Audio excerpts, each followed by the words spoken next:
എല്ലാവർക്കും നമസ്കാരം. ഇത് നമ്മുടെ മാൽദീവ് സീരീസിലെ 10ാമത്തെ വീഡിയോ ആണ്.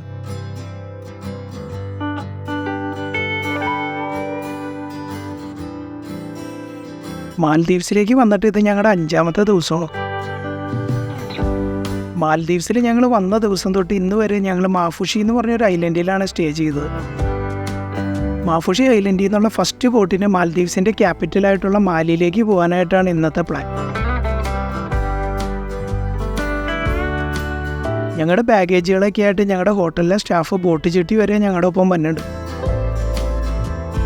ഞങ്ങളുടെ ഹോട്ടൽ ഗ്രൂപ്പിൻ്റെ തന്നെ ഉടമസ്ഥതയിലുള്ളൊരു ബോട്ടിലാണ് ഞങ്ങളുടെ മാലിയിലേക്കുള്ള യാത്ര ബുക്ക് ചെയ്തേക്കുന്നത്. ബോട്ടിൻ്റെ ഫ്രണ്ടിൽ ഈ തുറന്നു വച്ചേക്കുന്ന കമ്പാർട്ട്മെൻറ്റിലാണ് ഇവർ ലഗേജൊക്കെ വെക്കുന്നത്.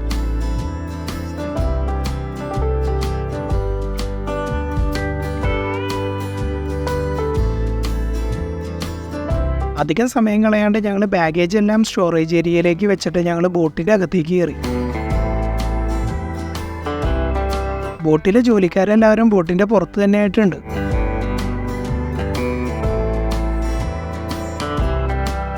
ഇത് അതിരാവിലെ തന്നെയുള്ളൊരു ട്രിപ്പായാലും അധികം ആളുകൾ ഉണ്ടാവാനായിട്ടുള്ള സാധ്യത കുറവാണ്. കുറച്ചു നേരം വെയിറ്റ് ചെയ്തപ്പോഴേക്കും 1-2 ആളുകളൊക്കെ ആയിട്ട് കുറച്ച് ആളുകൾ വന്നു തുടങ്ങി. ദൂര സ്ഥലങ്ങളിലേക്കുള്ള പല ഡേ ടൂറുകളും സ്റ്റാർട്ട് ചെയ്യണ സമയമുണ്ടത്.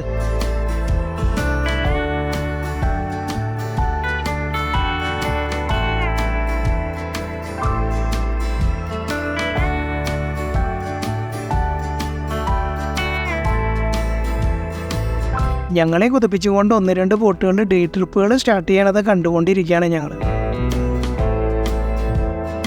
ചില ഡേ ടൂറുകൾ കൂടാതെ പല വാട്ടർ വില്ലാസിലേക്കുള്ള ഫുൾ ഡേ ടൂറുകളും അതിരാവിലെ തന്നെ സ്റ്റാർട്ട് ചെയ്യണതുണ്ട്. ഞങ്ങളെത്തി ഏകദേശം 15-20 മിനിറ്റ് കഴിഞ്ഞതോടുകൂടി ബോട്ട് പയ്യെ നീങ്ങി തുടങ്ങി.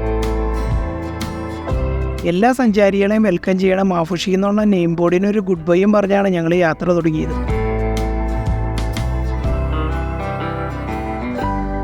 കഴിഞ്ഞ 4 ദിവസമായിട്ട് മനോഹരമായിട്ടുള്ള എക്സ്പീരിയൻസുകൾ ഞങ്ങൾക്ക് തന്ന ഐലൻഡിനെ പുറകിലാക്കിയിട്ടാണ് ഞങ്ങൾ നീങ്ങിക്കൊണ്ടിരിക്കുന്നത്.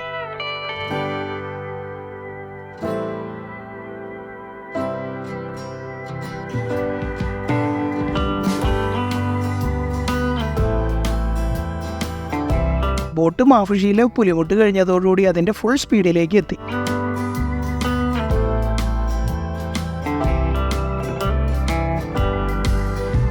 ബോട്ടിൽ വലിയ കാര്യമായിട്ടുള്ള തിരക്കില്ലെങ്കിലും ഏകദേശം 10-12 പേരുണ്ട് മാലിയിലേക്ക് യാത്ര ചെയ്യാനായിട്ട്.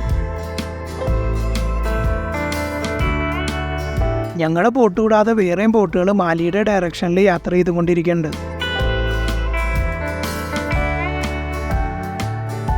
ഈ ഒരു റൂട്ടിൽ അവിടെ ഇവിടെയൊക്കെ ആയിട്ട് കുറേ അധികം വാട്ടർ വില്ലാസ് ഉണ്ട്. അങ്ങനെ വാട്ടർ വില്ലാസും റിസോർട്ടും എല്ലാം കൂടിയൊരു ഐലൻഡാണ് നമ്മളിപ്പോൾ കണ്ടുകൊണ്ടിരിക്കുന്നത്.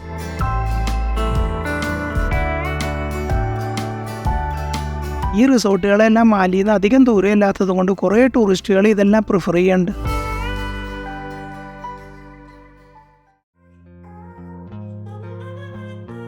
അരമുക്കാൽ മണിക്കൂർ യാത്ര ചെയ്തതോടുകൂടി ഞങ്ങൾ അറ്റത്ത് മാലി സിറ്റി കണ്ടു തുടങ്ങി.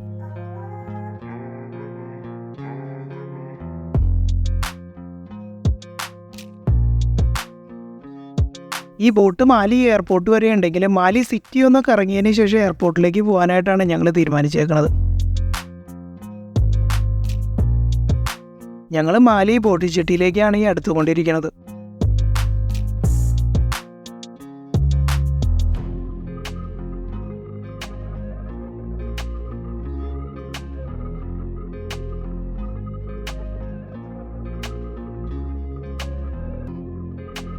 മാലി ജെട്ടീനെ ഫേസ് ചെയ്തുകൊണ്ട് ഇവിടെ കുറേയധികം ഹൈ റൈസ് ബിൽഡിങ്സ് ആണ് ഞങ്ങളുടെ ആദ്യത്തെ കാഴ്ച.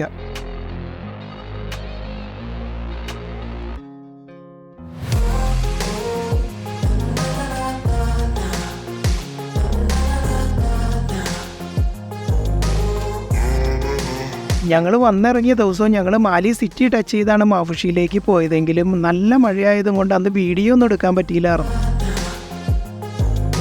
ബാങ്ക് ഓഫ് മാൽദീവ്സിൻ്റെ ഹെഡ് ക്വാർട്ടേഴ്സാണ് നമ്മൾ മാലി ജെട്ടിയിൽ ഇറങ്ങിക്കഴിഞ്ഞ് കഴിഞ്ഞപ്പോൾ ആദ്യം കണ്ട ബിൽഡിങ്.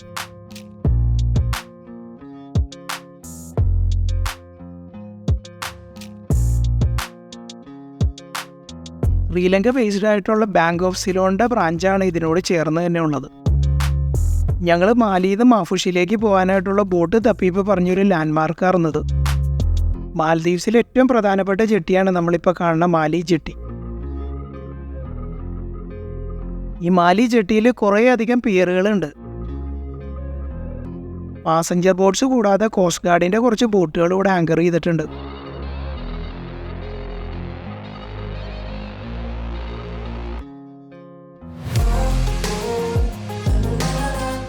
മാലി ജെട്ടിനോട് ചേർന്ന് നമ്മൾ ഈ കാണുന്ന ബിൽഡിംഗാണ് മാൽദീവ്സ് പ്രസിഡന്റിൻ്റെ ഓഫീസ്.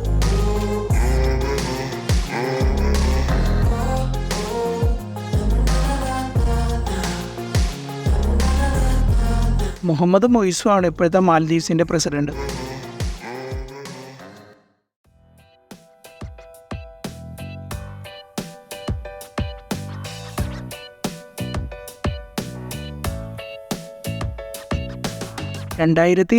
നവംബറിലാണ് മുഹമ്മദ് മൊയ്സു മാൽദീവ്സിൻ്റെ പുതിയ പ്രസിഡന്റായിട്ട് ചുമതലയേറ്റത്.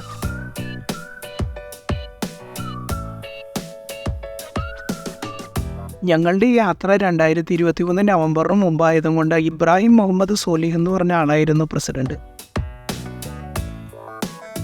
ഈ ഓഫീസ് കോമ്പൗണ്ടിൻ്റെ മതിലിൻ്റെ അകത്ത് മാത്രമാണ് സെക്യൂരിറ്റി ഫോഴ്സസിനൊക്കെ കാണുന്നത്. മാലി ജെട്ടിനോട് ചേർന്നുള്ള റൂട്ടിൽ കൂടെ ഞങ്ങൾ ഫ്രണ്ടിലേക്ക് നടന്നപ്പോൾ എത്തിയത് മാൽദീവ്സ് പോലീസ് സർവീസിൻ്റെ ഓഫീസിൻ്റെ ഫ്രണ്ടിലാണ്.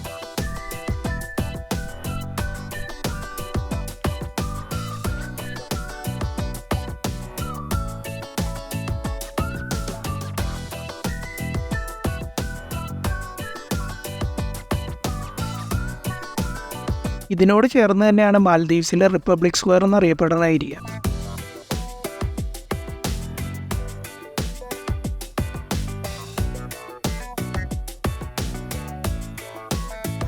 ഇത് ജംഹൂറി മൈതാൻ എന്നും അറിയപ്പെടുന്നുണ്ട്.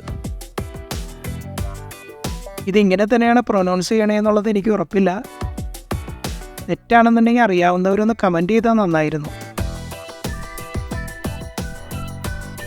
1989 ഓപ്പൺ ചെയ്ത ഈ സ്ക്വയറിൻ്റെ ഒരു സൈഡിൽ മാൽദീവ്സിൻ്റെ വലിയൊരു പതാക നമുക്ക് കാണാൻ പറ്റും. സിറ്റിയുടെ ഏറ്റവും പ്രധാനപ്പെട്ട ഏരിയയിൽ നന്നായിട്ട് ലാൻഡ്സ്കേപ്പ് ഒക്കെ ചെയ്തൊരു ഗ്രൗണ്ടാണത്.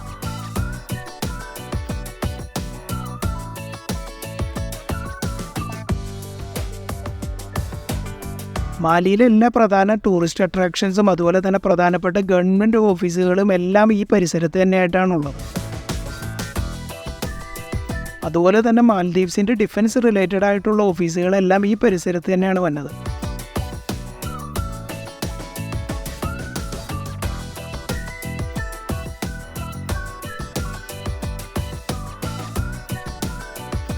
ഞങ്ങൾ കുറച്ച് നേരത്തെ ഇവിടെ എത്തിയത് കൊണ്ടാണെന്ന് തോന്നണം സ്ക്വയറിൽ കാര്യമായിട്ട് ആളുകളൊന്നും കാണണില്ല.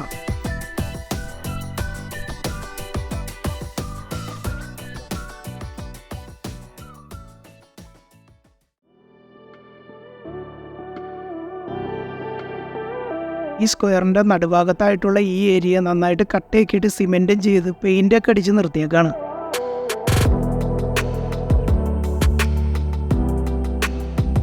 ഈ ഏരിയ ഇപ്പോൾ പ്രാവുകളാണ് കയ്യേറിയേക്കണത്.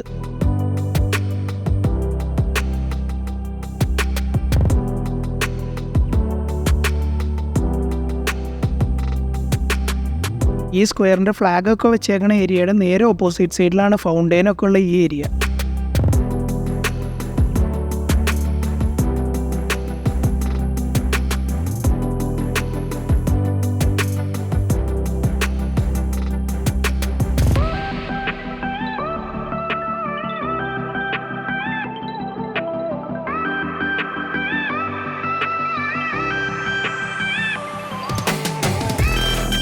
പക്ഷേ ഇവിടുത്തെ അവസ്ഥ കണ്ടിട്ട് ഈ ഫൗണ്ടെയിൻസ് ഒന്നും ഫങ്ഷണൽ അല്ല എന്നാണ് തോന്നണത്.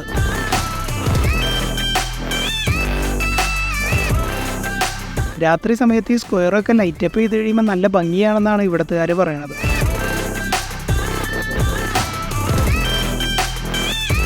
റിപ്പബ്ലിക് സ്ക്വയറിൻ്റെ നേരെ ഓപ്പോസിറ്റാണ് നമ്മൾ ഈ കാണുന്ന പ്രസിഡൻഷ്യൽ ജെട്ടി.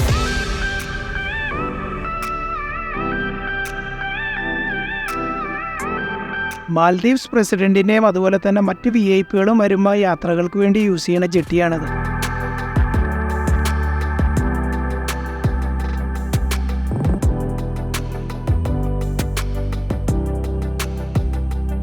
ഇത് സാധാരണക്കാർക്ക് യൂസ് ചെയ്യാനായിട്ടുള്ള പെർമിഷൻ ഇല്ല.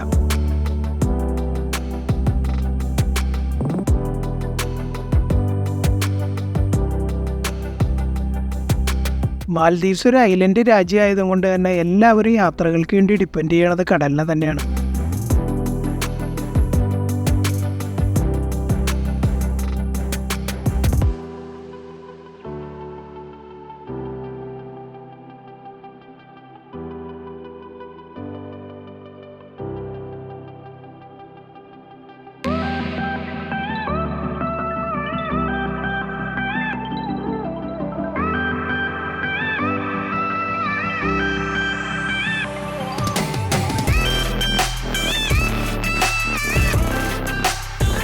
മിക്കവാറും എല്ലാവരും ബോട്ടുകളിൽ യാത്ര ചെയ്യുക പണക്കാരായിട്ടുള്ള കുറച്ച് പേര് മാത്രം സീപ്ലെയിൻ യൂസ് ചെയ്യും.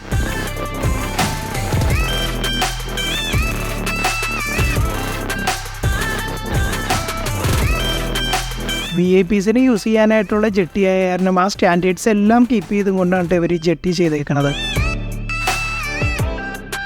ഇതിനോട് ചേർന്നുള്ള ജെട്ടികളെല്ലാം സാധാരണക്കാർക്ക് ഉപയോഗിക്കാൻ പറ്റണതാണ് കേട്ടോ.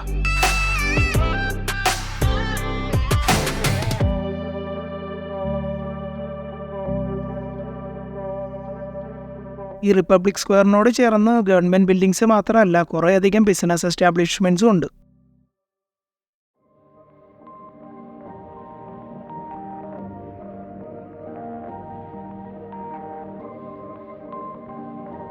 ഞങ്ങൾ ഈ റോഡിനോട് ചേർന്ന് തന്നെ കുറച്ച് ദൂരം കൂടി നടക്കാൻ തീരുമാനിച്ചേക്കാണ്.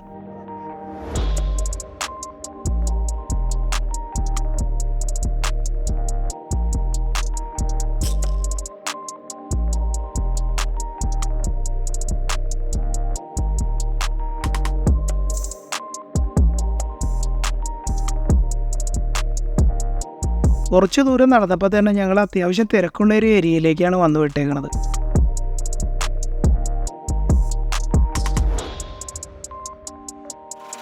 ഈ പരിസരം കണ്ടിട്ട് ഞങ്ങളൊരു മാർക്കറ്റ് ഏരിയയിലേക്കാണ് എത്തിയേക്കണത്.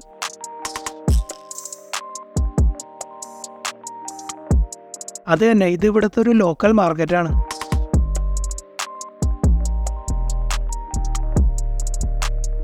മാർക്കറ്റിലേക്ക് കൊണ്ടുവന്നേക്കണ കുറേയധികം പഴങ്ങളും പച്ചക്കറിയെല്ലാം നമുക്ക് പുറത്ത് തന്നെ കാണാം.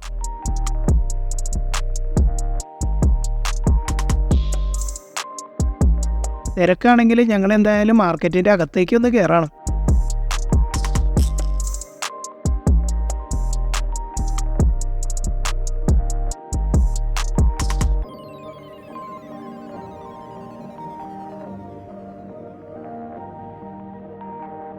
ഇത് കണ്ടിട്ട് പഴങ്ങളും പച്ചക്കറിയും മാത്രം വിൽക്കുന്ന ഒരു മാർക്കറ്റാണെന്ന് തോന്നണം.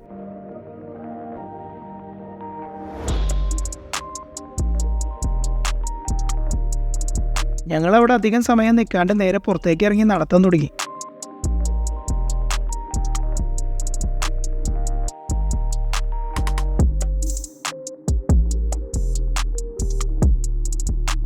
ഇപ്പോൾ ഞങ്ങൾ എത്തിയേക്കുന്നത് ഇവിടുത്തെ ഫിഷ് മാർക്കറ്റിൻ്റെ ഫ്രണ്ടിലാണ്.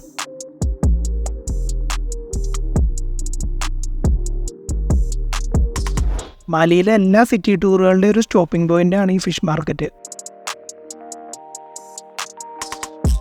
അതുകൊണ്ട് തന്നെ മീൻ വാങ്ങാൻ വന്നതല്ലെങ്കിലും കുറേയധികം ടൂറിസ്റ്റുകളെ നമുക്ക് സ്ഥിരമായിട്ട് ഈ പരിസരത്ത് കാണാം.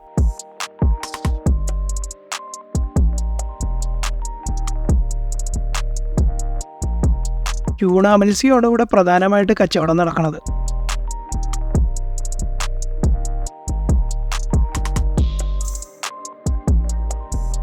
അധികം ക്വാണ്ടിറ്റി ഇല്ലെങ്കിലും വേറെ മീനുകൾ ഇവിടെ വിൽക്കാൻ വെച്ചിട്ടുണ്ട്.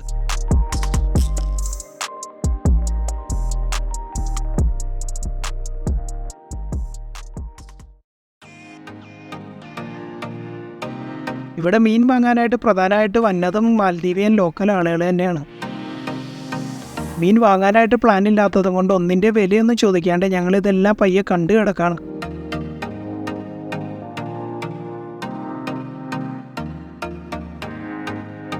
ഭയങ്കര വലിയ സൈസൊന്നും ഇല്ലെങ്കിലും അത്യാവശ്യം ഒരു ഇടത്തരം സൈസുള്ള ഒരു മാർക്കറ്റാണിത്. ഈ മീൻ മാർക്കറ്റിൻ്റെ ഒരു സൈഡിൽ മീൻ ക്ലീൻ ചെയ്ത് കൊടുക്കുന്ന ആളുകളും ഉണ്ട്. മീൻ മാർക്കറ്റിൽ നിന്ന് ഇറങ്ങി ഞങ്ങൾ വീണ്ടും ഈ തീരത്തിനോട് ചേർന്നുള്ള റോഡിൽ കൂടെ നടന്നുകൊണ്ടിരിക്കുകയാണ്.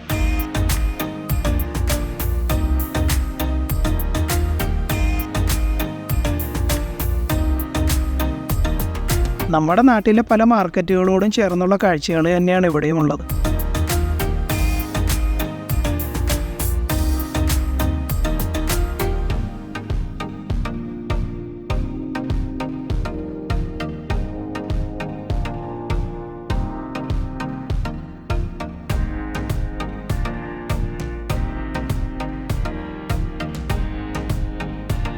മീൻ മാർക്കറ്റിലേക്ക് മീൻ കൊണ്ടുവന്ന ബോട്ടുകളാണ് ഈ നിരന്ന് കിടക്കുന്നതെല്ലാം.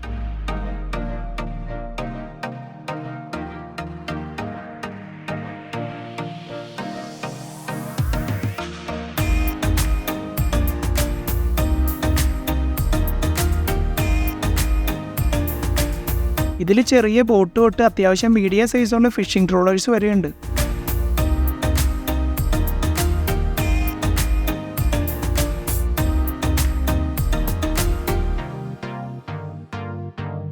ടൂറിസം കഴിഞ്ഞ് കഴിഞ്ഞാൽ മാൽദീവ്സിൻ്റെ GDP-യിലേക്ക് ഏറ്റവും കൂടുതൽ കോൺട്രിബ്യൂഷൻ വന്നത് ഫിഷറീസ് ഇൻഡസ്ട്രിയിൽ നിന്നാണ്.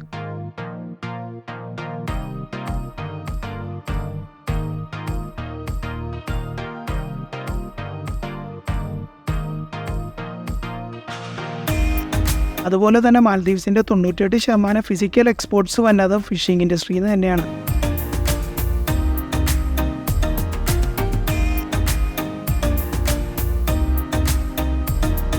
കാഴ്ചകളെല്ലാം കണ്ട് ഞങ്ങൾ നടന്നെത്തിയേക്കുന്നത് മാലി നോർത്ത് ഹാർബറിൻ്റെ അടുത്തേക്കാണ്.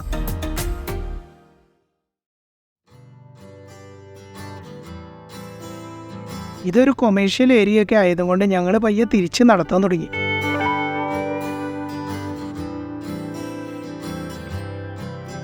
ദാത്തുറുവെറിഞ്ച് മാർക്കറ്റ് എന്നറിയപ്പെടുന്ന ഒരു ഏരിയയാണത്.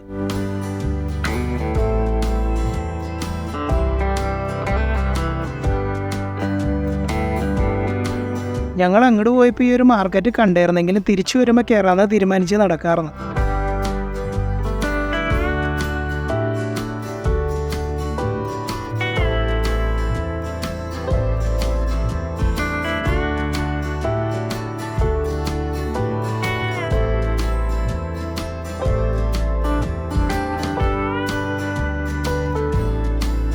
നേരത്തെ കണ്ട ലോക്കൽ മാർക്കറ്റിലെ പോലെ ഇവിടെയും പച്ചക്കറി പഴമാണ് മെയിനായിട്ട് വിൽക്കണത്.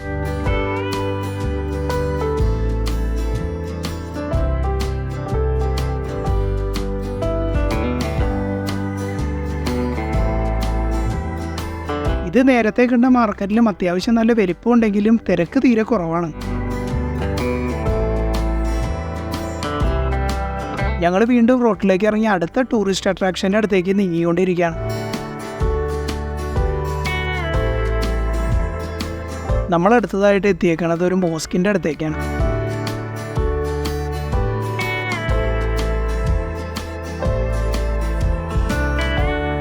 അൽഹു വക്കാറു മിസിക്കി എന്നാണ് ഈ മോസ്കിൻ്റെ പേര്.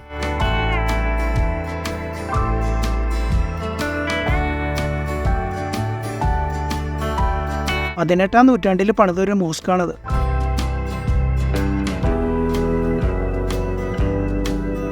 ഈ മോസ്കിൻ്റെ ചരിത്രമെല്ലാം ഇവിടെ നന്നായിട്ട് തന്നെ വിവരിച്ചിട്ടുണ്ട്. ട്രാവലിംഗ് മോസ്ക് എന്നുള്ള പേരിലും ഈ മോസ്ക് അറിയപ്പെടുന്നുണ്ട്.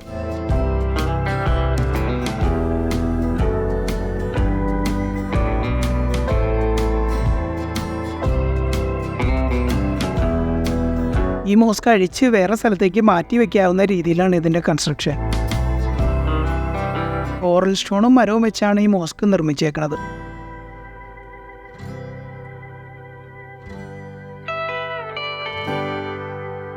ഈ മോസ്ക് ആദ്യം പണിതത് നാഷണൽ സ്റ്റേഡിയത്തിൻ്റെ അടുത്തുള്ള ഏരിയയിലായിരുന്നു. മാലദ്വീപ്സിൻ്റെ രണ്ടാമത്തെ പ്രസിഡന്റിൻ്റെ കാലഘട്ടത്തിൽ ഈ മോസ്ക് ഒരു റിസോർട്ട് ഓണർക്ക് ലേലം ചെയ്യും. പുള്ളി അത് പുള്ളിയുടെ റിസോർട്ടിലേക്ക് മാറ്റം ചെയ്തിരുന്നു. പിന്നീട് ഈ മോസ്ക് റിസോർട്ട് ഓണർ ഗവൺമെൻറ്റിനെ തിരിച്ചേൽപ്പിക്കാറുണ്ട്.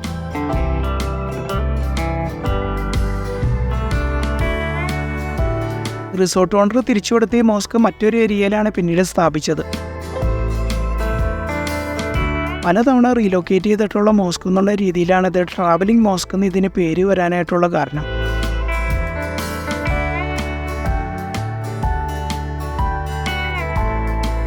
ഇതിനോട് ചേർന്ന് തന്നെ ഇനിയും കുറേ ടൂറിസ്റ്റ് അട്രാക്ഷൻസ് ഉണ്ട്. അതെല്ലാം ഇന്ന് തന്നെ കവർ ചെയ്യാനായിട്ടുള്ളതും കൊണ്ട് ഞങ്ങളിപ്പോൾ നീങ്ങാണ് ഇവിടെ.